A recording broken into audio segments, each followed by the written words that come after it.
Welcome back sa channel.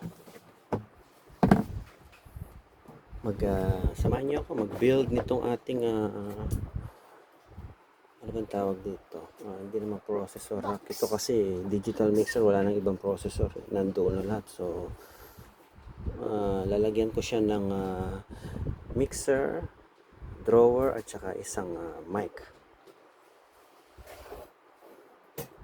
Eto, since nakalabas na yung drawer, unahin ko siya. Hindi ko pa alam kung alin ang ilalagay sa ibabaw at sa ilalim. Kasi ang concern ko dito yung antena ng mic. Kung paano siya pupwesto. Kasi medyo mahaba ito eh.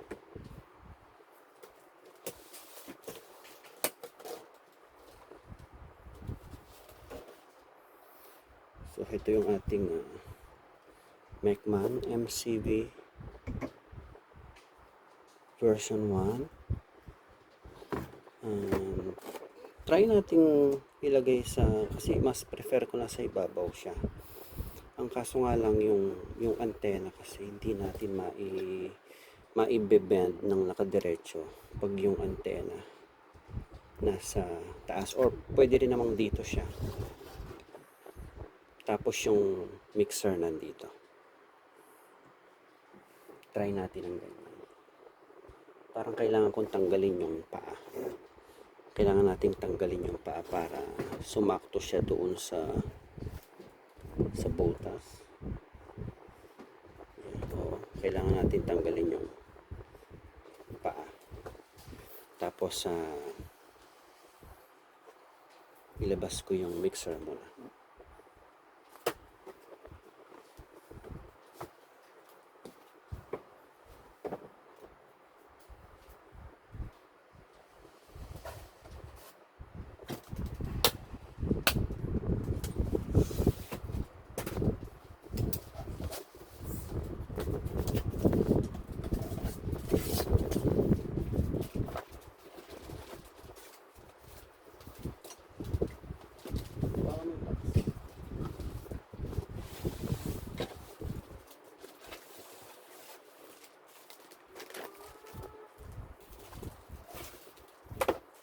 Ito yung DL, Mackie DL.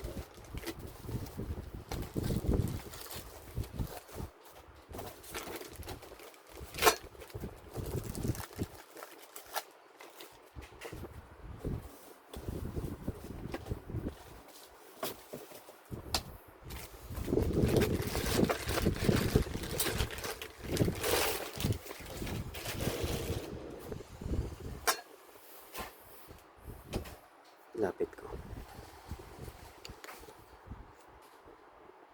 Yan, mabuti na lang may tripod na tayo. Itong tenga niya, kasama na to.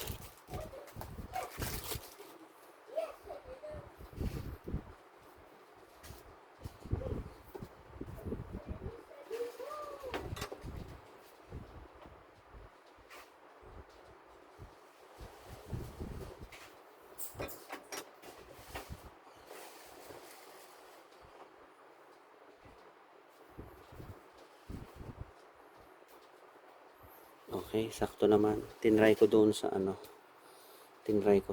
pwede nga pala makita. Layo ka. Yan, so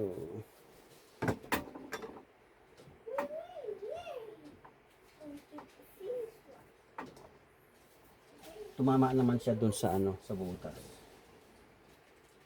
Pero itong paa nito kailangan talaga natin tanggalin.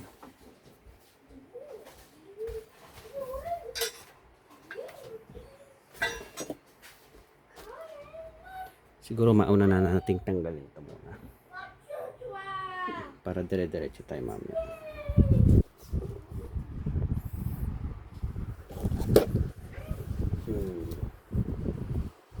Paano kaya natin ito? Wala siyang screw.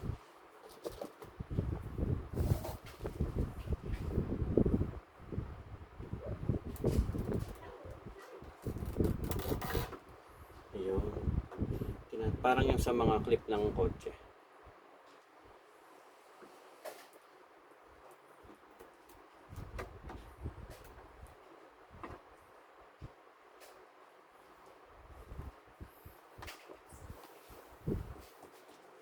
Tabi nyo lang yan, baka magamit nyo pa.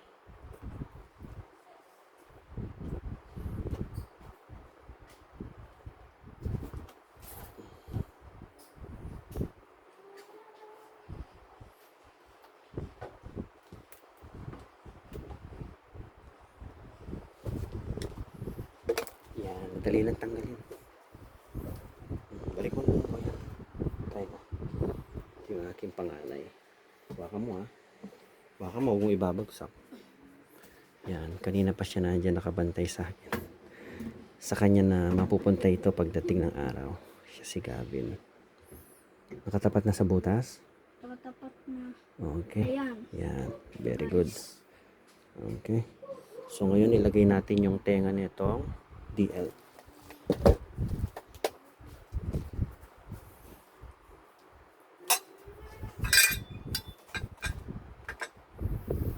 Pero sa parang kailangan pang tanggalin yung mga ano. Kailangan tanggalin muna to.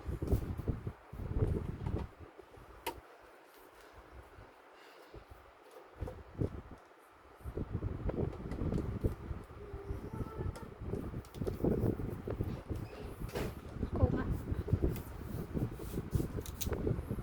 Nasaan nun? Quiet lang. Yan ang aking bunso. Bakit galing? Entrano fuego. Lego. Sino na to? Don't forget to fish.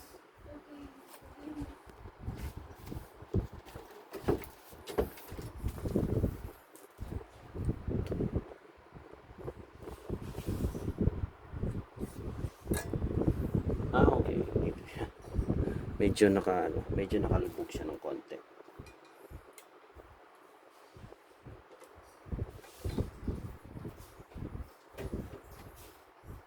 Ilang taon din bago ako nakarating sa ganitong setup. Nag-start ako ng 2016. Basta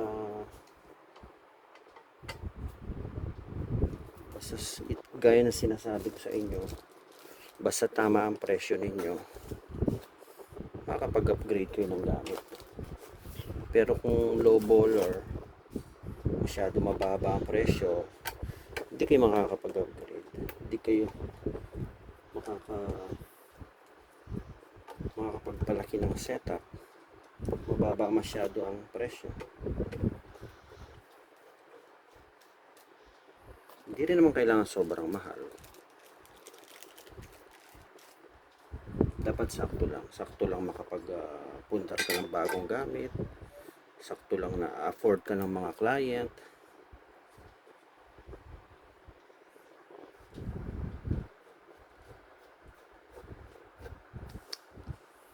Baka mo.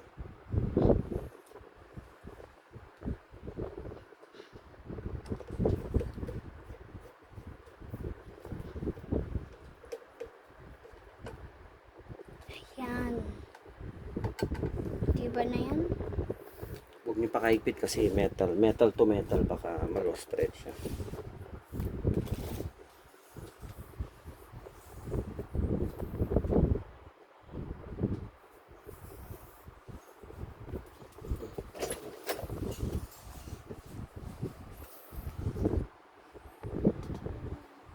So, ayan na.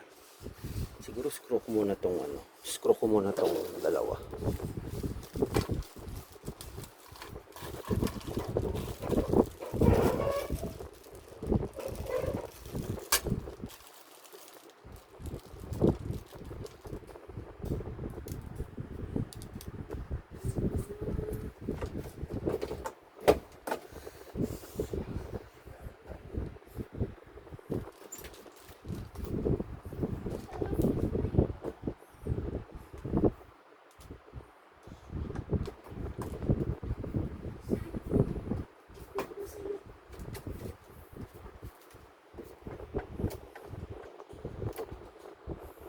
Huwag na muna nating pakahigpitan, baka mag-adjust pa tayo.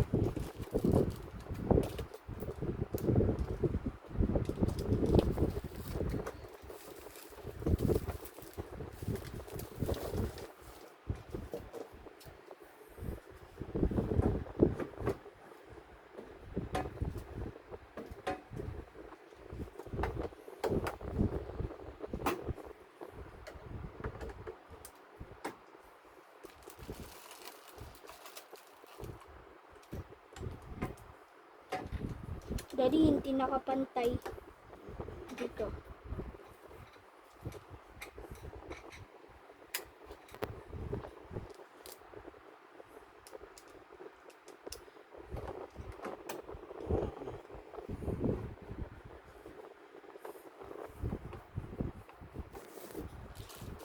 Lagyan mo na lang ng screw.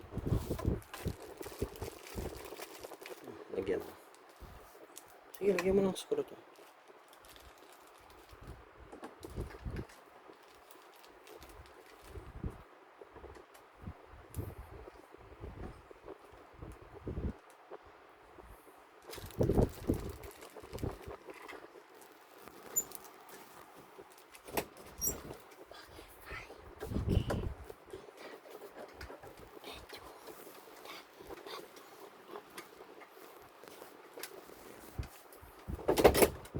Pero nga ko.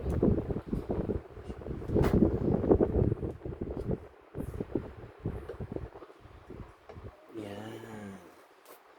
See? Okay nyo. So, dito ko ilalagay yung mga battery, charger, wifi router, handheld. Do pwedeng ilagay yung handheld dun sa takip.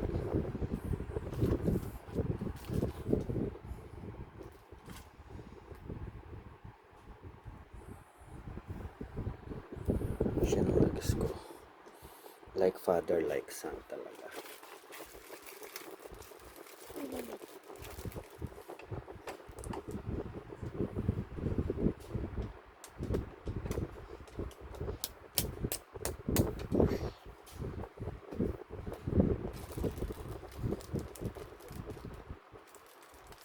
May isa pa.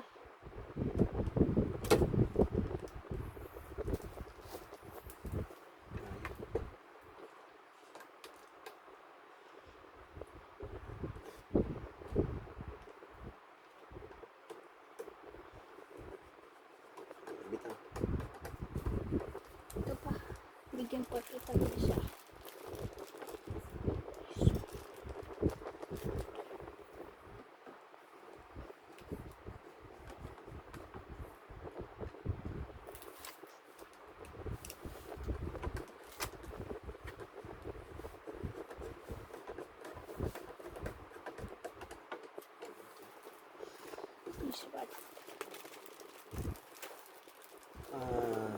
Hindi ko pa i-fix to kasi parang mas maganda may butas dito para yung cable nito papunta rito dito siya lulusot, so baka pabutasan ko to.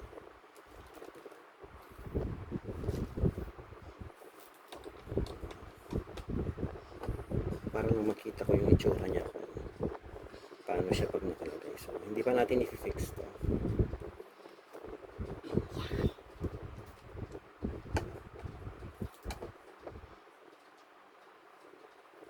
Okay na. Isa pa.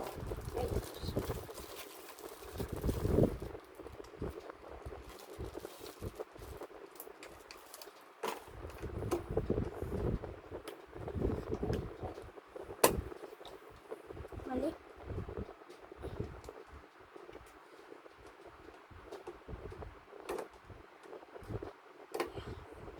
Bilisan mo. Inip na sila. Oo, dapat. Okay.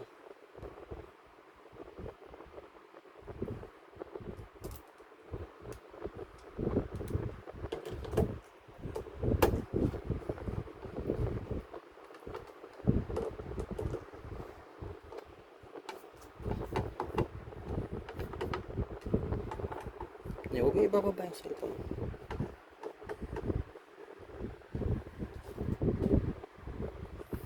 Tignan natin yung keyboard.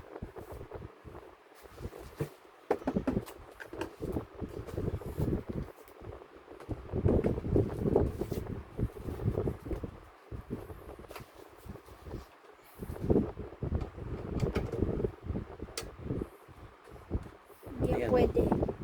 Sakto yung antena. Teka, tanggalin ko yung cellphone. Ang linis niyang tingnan. sakto yung antena. So pag itatago mo siya, actually kahit nakaganyan yan pwede na.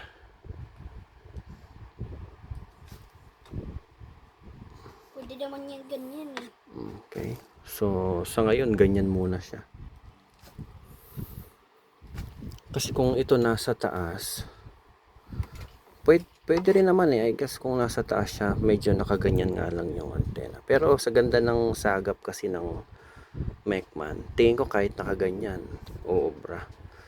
Try kong pagpalitin kaya ito, ilagay ko sa taas.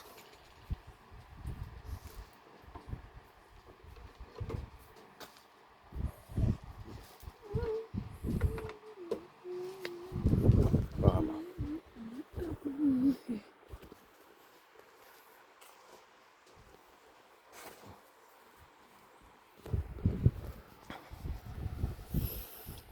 Kasi pag nasa taas siya, nag-input ka dyan, nakalaylay yung mga wire dito. Kaya gusto ko sana nasa baba siya. So parang mag-experiment ako kung saan ako komportable, syempre. So ito yung drawer. Okay din naman na nasa taas yung drawer. Try ko sa taas yung drawer. Tapos sa baba si DL. Ito, mag-stay siya dito Maki yun to. sa gitna. Try natin yung gano'n. Siguro sa mga susunod na araw na lang. Sa ngayon, eto muna.